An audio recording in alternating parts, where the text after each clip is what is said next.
falar aqui agora sobre o requisito térmico de alimentação, né? Então, o maçalote, né, ele deve se solidificar depois da peça, né, que ele alimenta. Então, não é sobre quanto o metal entra, né, é sobre quem congela por último. Então, esse requisito aqui, né, é importante, né? O maçalote deve se solidificar depois da peça. Então, o RTA, né, ele nasce justamente de duas leis, né, a extração de calor, né. Então, o metal ele, fundido, né, ele perde calor pelo molde, né, pelas paredes do molde, né, para o ar né, e para outras partes já solidificadas, né. Então quem perde calor mais lentamente se solidifica mais tarde. Então o ideal, né, seria que o maçalote, né, para ele se solidificar por último.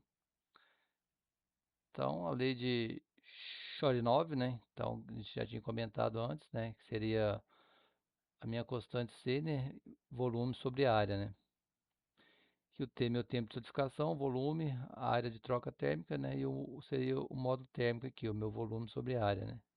Essa aqui seria a minha constante, né? Do molde, né? Então ela se elimina, né? Então o maçalote né, precisa ser o último ponto quente, né? Então não importa né, se ele é maior, se ele está mais alto, se ele tem mais metal. Então se ele perde calor mais rápido, ele falha termicamente, né? Então o maçalote que fica antes da peça é inútil.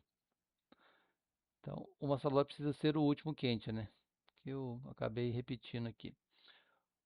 O critério é local, né, não global, né? O RTA não compara a peça inteira, mas a região crítica da peça, né? Então aqui essa região crítica seria como a gente dividiu a peça, né, em figuras geométricas, né, conhecidas, né? Então aqui seria onde eu tenho o quê?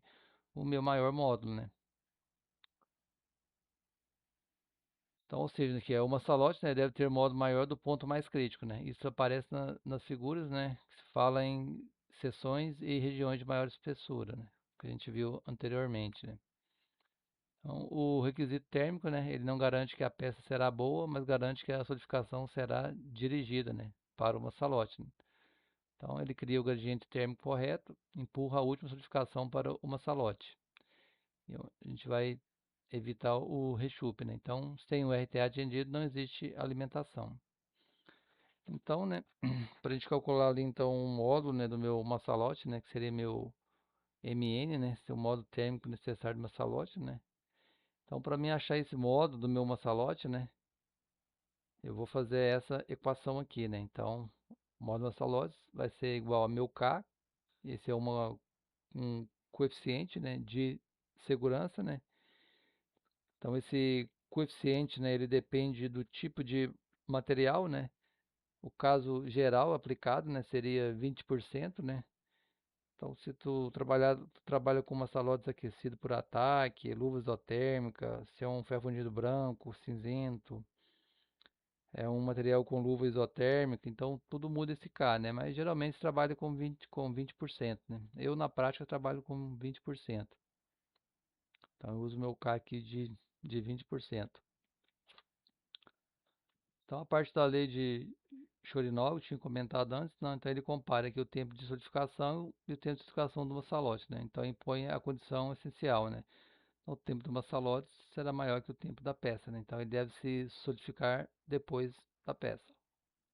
Então, como o molde é o mesmo, o material é o mesmo, né? Essa constante C se anula, né? Então, o que sobra é uma comparação pura e geométrica, ou seja, o módulo da salote maior que o módulo da peça. Então, na função real aqui, né, o molde não é perfeitamente deforme, né? Então, eu vou ter variação de compactação, né, do meu molde, umidade, contato térmico. Existem correntes convectivas, né, oxidação, perdas adicionais de calor, né? Então, se a gente fizer o módulo Massalote igual ao módulo da peça, né, no mundo real, o Massalote pode solidificar junto ou até antes. Então, o fator K entra como uma margem de segurança, né? Então, que seria aquele 20%. Então, o K, que não é um número mágico, né, ele representa perdas térmicas não ideais, incertezas do processo, diferenças reais entre teoria e chão de fábrica, né? Em linguagem simples, né, o K é quanto mais tarde o Massalote deve se solidificar. Então, se o módulo Massalote aqui é menor que o meu K, né? Mesmo o módulo da peça, o Massalote ele congela antes, né? Então a alimentação para, né? Então vou ter rechupe interno, porosidade, né? região morta na peça. Se o módulo do maçalote é maior aqui, no meu caso, vezes o módulo da peça, né, a solidificação é dirigida, né? Então o último ponto sólido migra para o maçalote. Então a peça sai termicamente segura. Então, um exemplo aqui, né? Então se eu fiz o cálculo do meu módulo, da minha peça, né? Então eu, eu peguei minha peça, dividi ela em figuras geométricas, né? Então identifiquei nela que o meu módulo é 1.4, né? Isso aqui através de software, né? A gente consegue fazer também, né?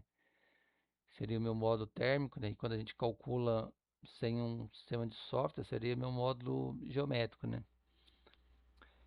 Então, se eu calculei o módulo da minha peça de 1.4, eu vou usar um coeficiente de segurança de 1.2, né? Então, vou substituir na minha equação, né? Então, o meu K, que é 1.2 vezes 1.4, então eu vou ter o meu módulo do maçalote 1.68 centímetros, né?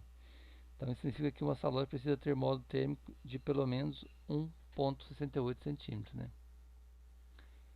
Então aqui só em solidificação, né, direcional, né, tipo aço, acho que é alumínio, né, então o módulo maçalote tem que ser maior que o da peça, né, como o módulo do pescoço maior que o módulo da peça. Já em ferros fundidos, né, a gente tem a questão da expansão da minha grafita, né.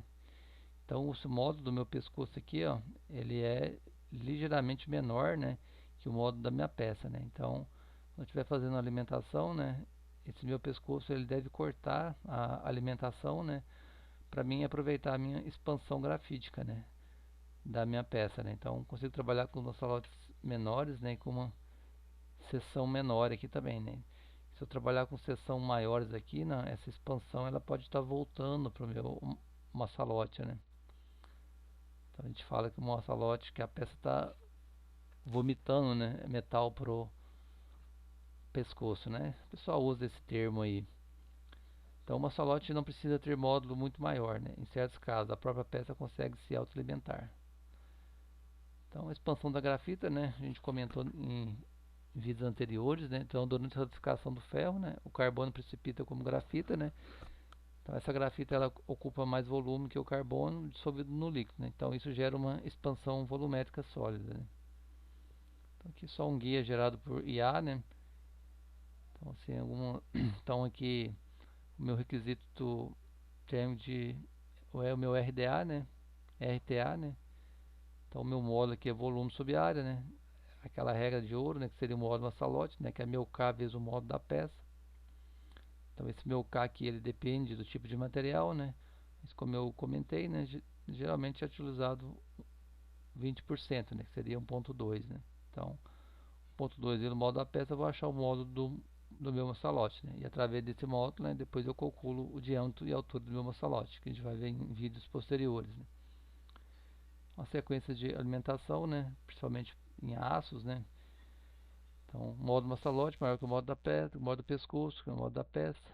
E para ferros fundidos, né, principalmente a gente usa o módulo pescoço menor que o módulo da peça. Então seria isso aí.